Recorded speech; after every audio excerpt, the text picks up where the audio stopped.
Bueno, pues vamos a continuar diciendo algunas cosas sobre los temas 3, 4 y 5, es decir, Heidegger y la deconstrucción de la metafísica, la cuestión de la hermenéutica y la fenomenología. Algunas cosas sobre Heidegger. Creo que la aportación fundamental de Heidegger a la metafísica, o mejor dicho, a la crítica de la metafísica occidental, es que la metafísica occidental, ya casi desde su origen en Platón, hizo una escisión entre el ente y el ser y apostó por el ente, es decir, por las cosas y no tanto por el ser de las cosas. En ese sentido, la posición que adopta Heidegger respecto a la metafísica es no tanto intentar una Überwindung, o sea, una superación, destrucción de la misma, sino más bien lo que él denomina una Verbindung, es decir, una especie de asunción que la retuerce, que la subvierte para lograr lo que él denomina también el establecimiento del lugar Ort de la metafísica, su localización, el Ortenum. Esta es la idea, ¿no? Es decir, es importante en Heidegger que frente a la tradición de dialéctica hegeliana que pone el acento en las categorías temporales, Heidegger pone el acento en las categorías espaciales, ¿no? Pues en ese sentido, él busca el lugar, el sitio, el espacio concreto de la metafísica. La, la primera obra fundamental de Heidegger es Ser y Tiempo, en el año 27, donde él analiza, establece lo que él llama la analítica existencial del Dasein, ¿no? El Dasein, lo que traduce Gauss como ser ahí, es algo, no tanto el individuo, no tanto el ser humano, él ya después de la guerra, en el año cuarenta y tantos, en su carta sobre el humanismo, se distanciará del humanismo clásico, ¿no? Pero sí es una consideración del sujeto como el lugar, otra vez la importancia del espacio, ¿no? El lugar donde se puede plantear la pregunta por el ser. Es decir, este es el proyecto inicial, ¿no? Ahí hay una posibilidad de plantear la pregunta por el ser y el ámbito en el cual se produce es el design, ¿no? El ser ahí, o tendría que ser más el ente ahí. Bien, este es el primer punto. Luego, también ha sido interesante siempre la consideración que ha hecho Heidegger de la metafísica occidental como ontoteología. Aquí supone una recuperación del fundador de la metafísica occidental, al menos de forma sistemática, que es Aristóteles. Él dijo que el ser, que la metafísica trata el ser en dos aspectos fundamentales. El ser en cuanto que ser, es decir, ontología, o el ser en tanto que ser supremo, ser máximo, que sería Dios, la teología, ¿no? Es decir, desde el principio la metafísica occidental se ha constituido como ontoteología, o sea, como una teoría acerca del ser, las categorías, como decimos aquí, ¿no? Y al mismo tiempo como una reflexión sobre el ente fundamental, el ente privilegiado que sería el Dios. También aquí la idea fundamental en esta tradición metafísica es la consideración del ser como presencia, como lo que se muestra, lo que se presenta frente a un sujeto. Por último, también es muy interesante el planteamiento que hace Heidegger de la idea de modernidad y lo que él denominó una concepción nihilista de la modernidad en la línea de Nietzsche. Es decir, él, también en un texto fundamental que es la idea del mundo como imagen, ¿no? O la época de la imagen del mundo. Es decir, él concibe que la modernidad surge con Descartes como una reflexión sobre una nueva constitución del sujeto como cogito y que contrapone el sujeto cognoscente al objeto conocido y convierte a la filosofía, a la metafísica, fundamentalmente en una teoría del conocimiento. Y en ese sentido desarrolla la idea de el mundo o la filosofía, mejor dicho, como representación. La idea de la Bill, ¿no? De la imagen del mundo. Entonces, Heidegger, retomando a Descartes, analiza la modernidad como, por un lado, el momento del cogito, por otro lado, como el momento del desarrollo de la ciencia moderna. Es decir, el momento en que aparece ese nuevo mecanismo de conocimiento, para él muy relacionado con la técnica, la ciencia y la técnica y la ciencia, que suponen un cambio definitivo, ¿no? Entonces él analiza justamente la modernidad como el momento del desarrollo de la técnica basada en la ciencia o de una ciencia con proyección tecnológica, ¿no? De tal forma que ha logrado esta concepción, digamos, tecnológica del mundo y de la modernidad, ha conseguido establecer una estructura, denominan un armazón, lo que él llama Gestel, una especie de mecanismo global que, dominado, dirigido por la ciencia y la tecnología moderna, en la cual todas las facetas de la vida han sido modificadas y transformadas. Es decir, él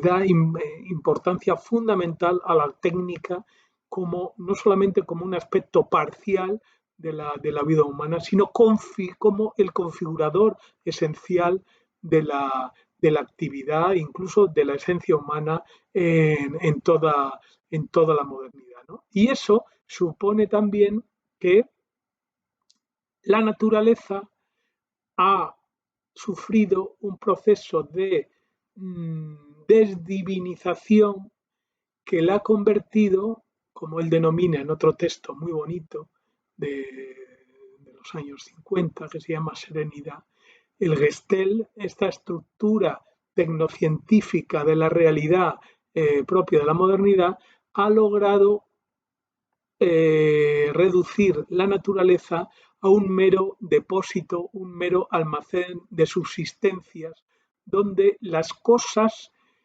solamente valen por su utilidad. Es decir, la naturaleza, en lugar de ser un ámbito de contemplación, incluso un ámbito de adoración, como ha sido en otras culturas, en la modernidad occidental se ha transformado en un mero almacén, en un mero conjunto, en un montón, un aglomerado de elementos, de cosas para ser manipuladas, para ser utilizadas.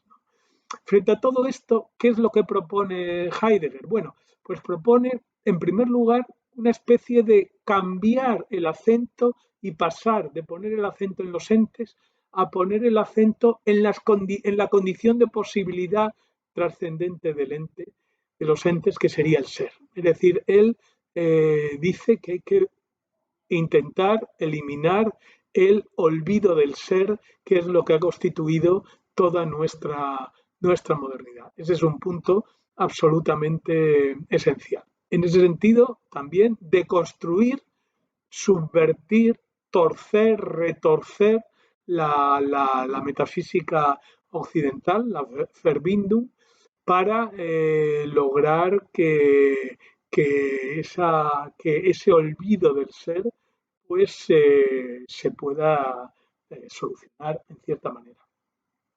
Y esto supone también que un intento de sustituir el pensamiento calculador propio de la técnica por un pensamiento poético, poetizante, en la línea de los grandes poetas que la analizan, ¿no? Especialmente Hölderlin, luego Celan, Paul Celan y Talc. Es decir, él va a buscar en ese pensamiento poético la salida o la alternativa al pensamiento calculante.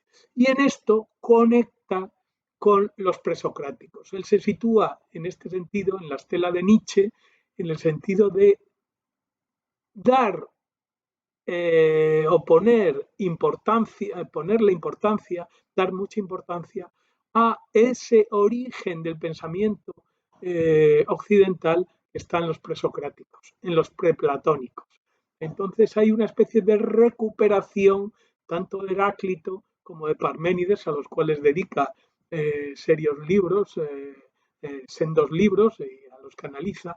Entonces, esta recuperación del pensamiento poetante, del pensamiento poético, va paralela a la conexión o a la vuelta a los presocráticos, es decir, a un pensamiento que aún no se había, digamos, condensado, que aún no se había estructurado, que aún en un tipo absolutamente racional, sino que tenía unas connotaciones todavía poéticas, ¿no? Ya digo, esto lo retoman no solamente en los poetas, digamos, modernos, como Hölderlin o como Tralk, sino también fundamentalmente en los presocráticos. Bien, este es un poco la, las aportaciones fundamentales de Heidegger, ya digo, en la línea de Nietzsche, aunque claro, con Nietzsche hay una discusión, porque para él Nietzsche es el último metafísico, es la conclusión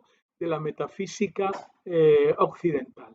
Mientras que se ha podido interpretar desde otro punto de vista, nosotros, desde el punto de vista de la posmodernidad, se ha podido interpretar que Nietzsche es también una charnela, pero en lugar de ponerle como el último de los pensadores modernos, pues se le puede poner como el primero de los pensadores posmodernos o de los pensadores críticos de la modernidad. Bueno, en ese sentido, Heidegger es uno de los elementos fundamentales de la posmodernidad en el sentido de una autocrítica de la modernidad desde el interior en la línea de Nietzsche y en clave, en cierto sentido, anti-hegeliana, ¿no? Entonces ahí es esa recuperación de Heidegger que tenemos actualmente.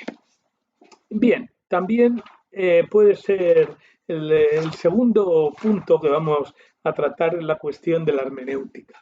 Bueno, Habermas ha podido decir que Gadamer, el fundador de la hermenéutica moderna, en realidad lo que ha hecho ha sido colonizar es decir, como traducir, como organizar, como civilizar el pensamiento de Heidegger, ¿no? Y en ese sentido, eh, Gadamer, fundador de la hermenéutica moderna, la hermenéutica es una tradición clásica muy larga en la tradición occidental, desde su origen la hermenéutica fundamentalmente tiene tres ramas, o ha tenido tres ramas, ¿no?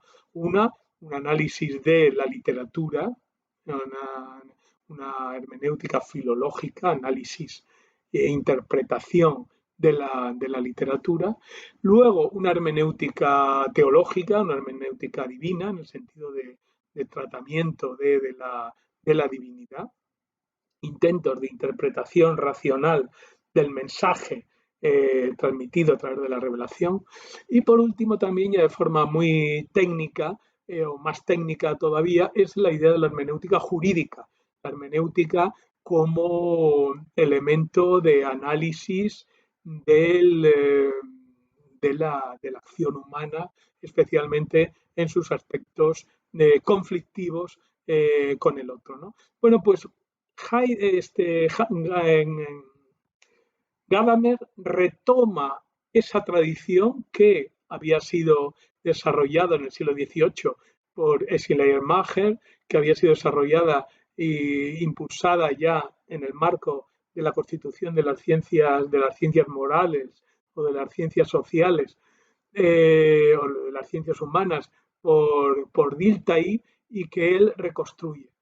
Su libro fundamental, Verdad y Método, pues ya pone un poco cuál es su idea, ¿no? La idea de que frente al método, que es el método de la ciencia moderna, el método deductivo, el método inductivo, el método experimental, el problema de la filosofía y de la metafísica y especialmente de la filosofía y de la metafísica hermenéutica es el problema de la verdad. Verdad y método como dos caminos distintos, ¿no? Hay una especie de sabiduría, una especie aquí como de resonancia, un poco de la distinción clásica en el idealismo alemán, ya a partir incluso en Kant, ¿no? Antes del idealismo alemán, entre el entendimiento, Verstand, y la razón, Vernunft. Mientras que el entendimiento actúa por categorías y fundamentalmente se dedica a las ciencias, es decir, son aspectos parciales de la realidad, la Vernunft tiene una pretensión totalizadora y en ese sentido se plantea los problemas que la ciencia no puede agotar, fundamentalmente a partir de Kant, como ya dijimos el otro día, el problema del yo, del sujeto, el problema del mundo como totalidad, no como aspectos parciales, y el problema de Dios. Bien, bueno, pues esa es la línea. Hay una oposición de verdad ligada a la Vernunft y a esa razón convertida en hermenéutica y el método basado en las categorías científicas del entendimiento, del Verstand. Bien, también otro elemento muy importante de la hermenéutica gadameriana es la idea de la importancia del prejuicio, del Vorurteil, es decir, lo que va antes del juicio. La consideración hermenéutica tiene mucho que ver con el contexto en el cual el intérprete analiza la obra, ¿no? En ese sentido, él piensa que la hermenéutica es una hermenéutica siempre situada, corporalizada, centrada históricamente, incluso casi individualmente, ¿no? Es decir, siempre interpretamos a partir de los prejuicios. Entonces, pero la diferencia frente a la tradición ilustrada es que mientras que la tradición ilustrada también estaba de acuerdo con esto, pero lo que pretendía era justamente eliminar el prejuicio, ponerlo entre paréntesis, ¿no? Los la tribu, decía Francis Bacon, Gadamer, que en ese sentido se coloca más en la tradición antiilustrada del romanticismo, pues revaloriza y da gran importancia a la idea del prejuicio. Y también él interpreta la hermenéutica, el arte de la interpretación, a través de lo que él denomina la fusión de horizontes, ¿no? Según la cual la interpretación supone la fusión del horizonte de la obra interpretada y del interpretante, ¿no? Del intérprete. Hay una especie de fusión de horizontes, es decir, hay una conciencia de distancia, pero al mismo tiempo la hermenéutica trata de trazar un puente, establecer un puente que intente superar esa distancia, ¿no? Entonces ahí hay una especie de fusión de horizontes, el horizonte de la construcción y el horizonte de la concepción de la obra y el horizonte de la intérprete, ¿no? Bien, en la ontología hermenéutica la ha desarrollado, bueno, varios, claro, la ha desarrollado Karl Otto Appel en una reflexión neocantiana, ¿no? La ha retomado Paul Ricoeur, también una interpretación hermenéutica muy interesante, ¿no? En el sentido de entender la hermenéutica como una ciencia mediata del sentido, irreductible a la conciencia inmediata, y ahí está toda la reflexión que hizo Ricoeur sobre la teoría del psicoanálisis, sobre la teoría lingüística y sobre la historia, sobre el tiempo. Es decir, ahí en esos casos concretos, Paul Ricoeur hace una aplicación muy histórica, muy importante de la hermenéutica. Y se ha podido decir, a partir de uno de los grandes hermeneutas, también discípulo de Heidegger y sobre todo de Gadamer, que es Bátimo, Gianni Bátimo, pensador del pensiero débole italiano, que él habla de la hermenéutica, especialmente de la hermenéutica crítica, como una especie de koiné, como una especie de lengua común propia de la posmodernidad. Es decir, que justamente entendiendo la posmodernidad como pensiero débil o como una apuesta por el pensiero débil, que no significa que sea un pensamiento menos riguroso, menos duro, menos digamos,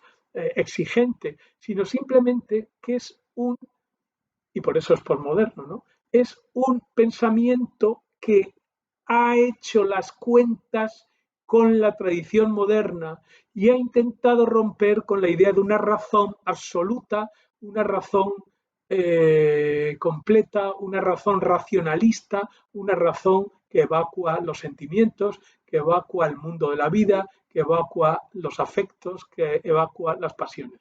Es decir, la razón posmoderna es una razón, ya no una razón imperialista, una razón prometeica, sino una razón humilde, consciente de su finitud, ¿no? La posmodernidad es una especie como de vuelta del proyecto prometeico, del proyecto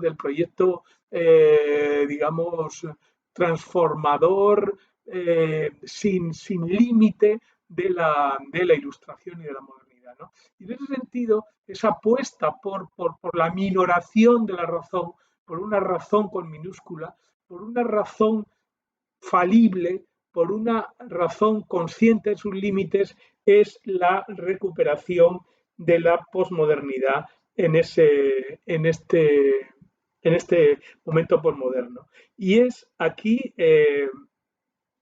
este Bátimo, en la línea de Heidegger, interpreta también su pensamiento como una especie de retorcimiento, de giro, de subversión interna de la metafísica.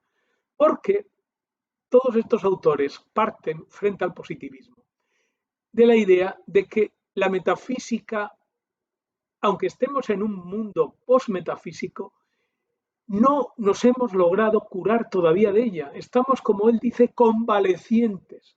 Es la idea un poco de Fervindum también, ¿no? Seguimos convalecientes, o sea, somos post-metafísicos, pero el post-metafísico no significa que se haya abandonado ni que se haya roto completamente con la metafísica, sino que se la ha autoevaluado desde dentro, se la ha deconstruido desde el interior como Derrida, ¿no? Que también se sitúa en esta línea hermenéutica post-heideggeriana, también desde la conciencia de que lo único que podemos hacer es deconstruir la metafísica, no destruirla.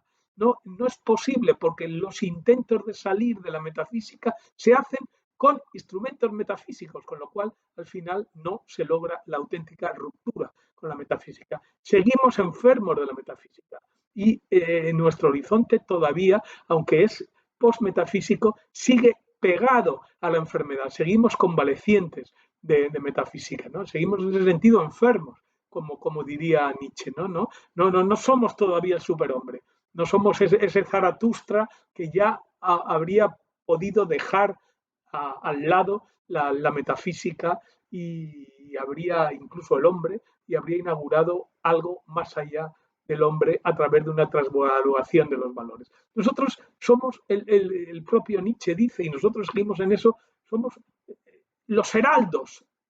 Zaratustra es el heraldo del superhombre, pero todavía no es el superhombre. Nosotros somos, digamos, los seguidores de Zaratustra, pero en ese sentido podríamos ser heraldos de un superhombre futuro, pero que todavía no es presente. Y es importante también todos estos autores que replantean la cuestión de la debilitación del pensamiento, ¿no? De la posmodernización del pensamiento, la idea del fundamento. La idea del fundamento ya no es un fundamento fuerte, un grund fuerte, sino un urgrund, es decir, un fundamento inicial, pero que al mismo tiempo es un abgrund, es decir, un abismo. El fundamento es un abismo, es decir, es un vacío. En lugar de ser la idea del fundamento, ¿no? Lo que sujeta, ¿no? el sostén, el zócalo, la base firme sobre la cual se construye todo, el fundamento, a partir de las intuiciones clarísimas de Schelling, ¿no? En eso más claro, en ese sentido, más contemporáneo, más cercano a nosotros que Hegel, ¿no? Hegel al final, pues todo al final como que lo adorna, ¿no? Y lo totaliza, ¿no? Schelling, en cambio, apuesta por un grun fundamento, un urgrun, un fundamento inicial, primitivo, pero como abgrun, es decir, como abismo, como un fundamento no fundamento. O sea, ese abgrun es un ungrun, un no fundamento. Es decir, la idea de que no tenemos un fundamento firme. Yo creo que esa es una de las aportaciones fundamentales de la posmodernidad, ¿no? Que nos lanza otra vez al mar. Pensábamos que estábamos en el puerto tranquilo y cómodo de la modernidad, ¿no? Con el barco amarrado y tranquilo, y de repente nos encontramos, como decía Kant, de repente nos encontramos echados en mitad del mar otra vez, ¿no? Arrastrados por la corriente. Y yo creo que esa sensación de inseguridad, pero al mismo tiempo esa sensación de libertad es la aportación fundamental de la hermenéutica a la posmodernidad. Y por último, vamos a decir algunas cosas sobre la fenomenología.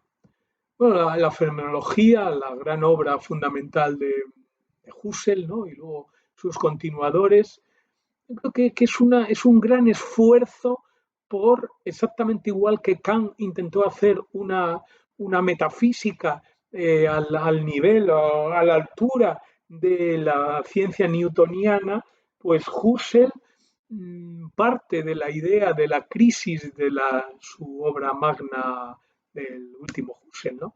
De la crisis de las ciencias europeas, él parte de las novedades radicales que se introducen en la ciencia moderna, en las ciencias que para él considera europeas, ¿no? Europea, occidental, la ciencia moderna a partir del cambio de siglo, es decir, la teoría de la relatividad, la teoría cuántica, todo este tipo de física nueva que exige una matemática nueva y que produce una crisis en la ciencia newtoniana. Entonces, la fenomenología sería un intento de reelaborar una teoría del conocimiento y una filosofía, incluso una ontología al nivel de esas nuevas ciencias, ¿no? Y ahí es una idea también, pues, de vuelta. Es una idea, como él dice, ¿no? La vuelta a las cosas mismas.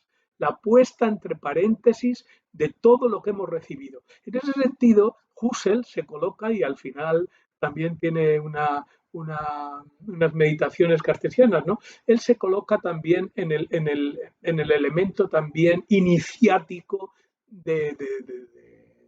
en la línea de Descartes, ¿no? También hay una especie de duda sistemática que pone entre paréntesis los datos, todos los datos, tanto de los sentidos como de la historia, para hacer una posibilidad, un acercamiento, entre comillas, ingenuo a la realidad, ¿no? Es una categoría fundamental. Y también otra categoría esencial que desarrolla Husserl, el último Husserl, es la noción del mundo de la vida, ¿no? Del Lebenswelt, como el mundo en el cual se desarrolla el ser humano como ser, en primer lugar, como ser físico y además como ser histórico, el mundo de la vida, ¿no? Hay una especie de planteamiento de cómo la ciencia La sociedad, el capitalismo intenta colonizar el mundo de la vida y el mundo de la vida es el elemento al final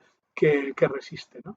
Yo creo que estos son algunas de las aportaciones eh, fundamentales de la aportación, al menos aquí, lo que nos interesa a Husserl. Husserl es como Leibniz, un pozo sin fondo, la infinidad de sus escritos, nunca del todo recuperados, pues permite una lectura continua, continuada de su obra, ¿no?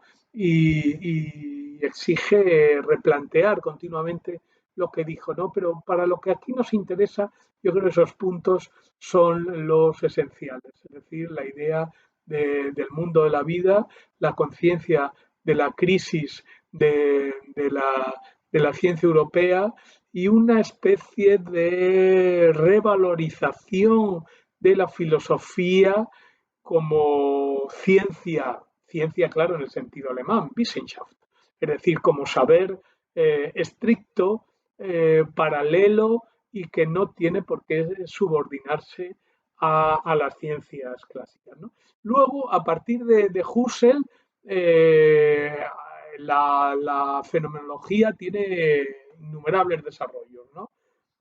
Aunque siempre con el peligro de recaer continuamente en una epistemología, en una teoría del conocimiento, ¿no? Los intentos de romper la concepción de la fenomenología como epistemología, pues una y otra vez, y yo creo que a veces pues rebotan, ¿no? Vuelven otra vez al núcleo de la teoría del conocimiento. Bien, las dos salidas fundamentales en los años 30 de Husserl, en cierto sentido contemporáneos al último Husserl, es la ontología esencial, la ontología fundamental de Heidegger, al cual hemos aludido hace poco, y luego la filosofía existencialista del Sartre, del primer Sartre, del Sartre del ser y la nada, ¿no? El ser y la nada es una gran ontología, un análisis absolutamente ontológico en la línea de Husserl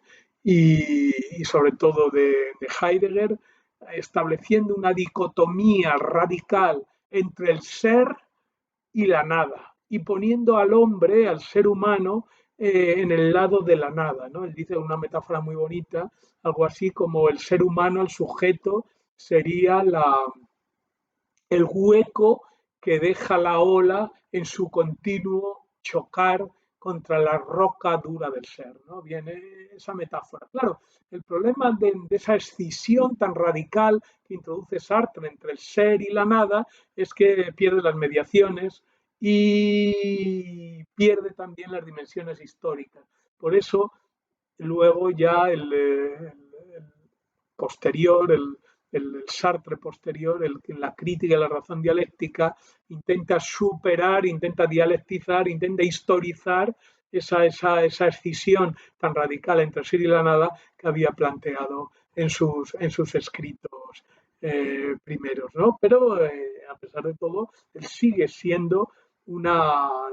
teniendo una gran base fenomenológica. Es interesante, visto desde aquí ya, ¿no? Desde casi un siglo después, que pienso yo que la aportación fundamental de la fenomenología no ha sido tanto en la línea fundamental de la fenomenología, que al final ha degenerado en una escolástica, y además en muchos sentidos una escolástica de tipo reaccionario a nivel político, ¿no?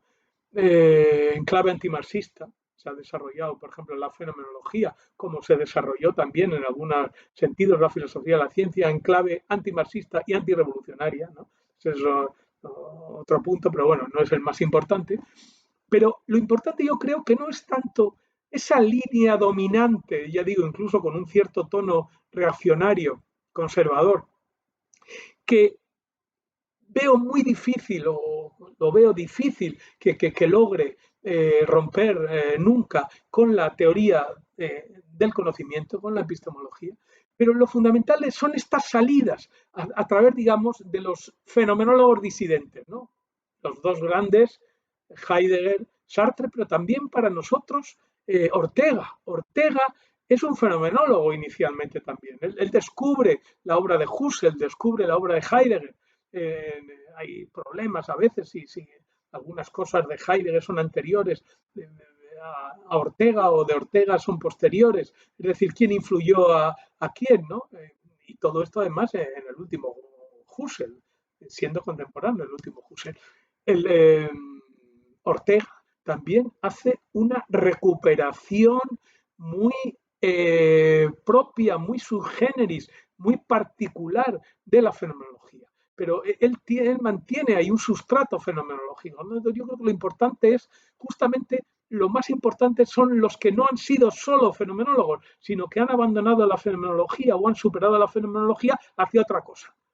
Pues hacia la teoría del ser o hacia la crítica de la razón dialéctica, como hace Sartre, o hacia la razón vital, el raciovitalismo orteguiano, ¿no? Y también es muy importante, yo creo que lo he desarrollado en algún momento, por ejemplo, la utilización que se hizo en los países del este de la fenomenología, tanto en Polonia, por Kolakowski, como Adam Schaff, como por la Escuela de Budapest, Agnes Heller, Vaida, en Budapest, en Hungría, como Checoslovaquia, Karel Kosik, son fenomenólogos disidentes que utilizan, como Sartre por otro lado, a la fenomenología para dotar de una teoría del sujeto al marxismo y para intentar, digamos, romper con el materialismo histórico y sobre todo con el materialismo dialéctico dominante en los países del este,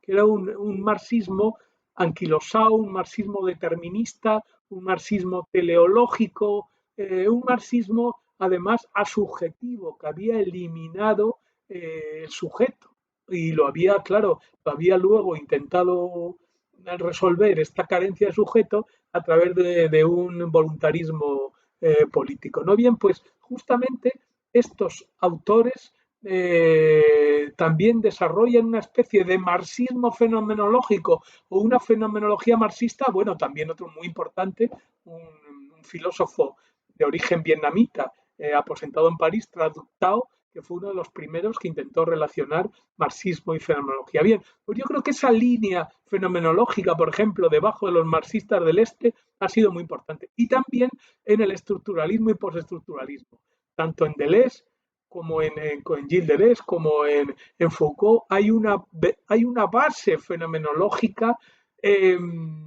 nunca reconocida o poco reconocida, pero que está ahí siempre presionando, ¿no? Yo creo que ese es un punto absolutamente central. Bueno, y también, claro, hay un desarrollo de la fenomenología en el pensamiento judío a partir de la obra de Levinas y a partir de la obra de Derrida, ¿no? Levinas, sobre todo, bueno, pues retoma una tradición fenomenológica, pero él enseguida la conecta con la tradición judía y desarrolla una especie de una ética que él considera superior a la metafísica basada en la escucha y en la acogida del otro, ¿no? Y ese es otro de los desarrollos también más importantes que ha tenido o que tiene todavía hay mucho levinasiano, ¿no? Hay una gran corriente levinasiana, tanto judía como católica, ¿no? Y tener en cuenta la importancia de Levinas en algunos autores de la filosofía y de la teología de la liberación, ¿no? Y la versión católica y también la versión judía. Bien, y Derrida, pues Derrida también, claro, Derrida es un fenomenólogo disidente, pero fenomenólogo al fin y al cabo, ¿no?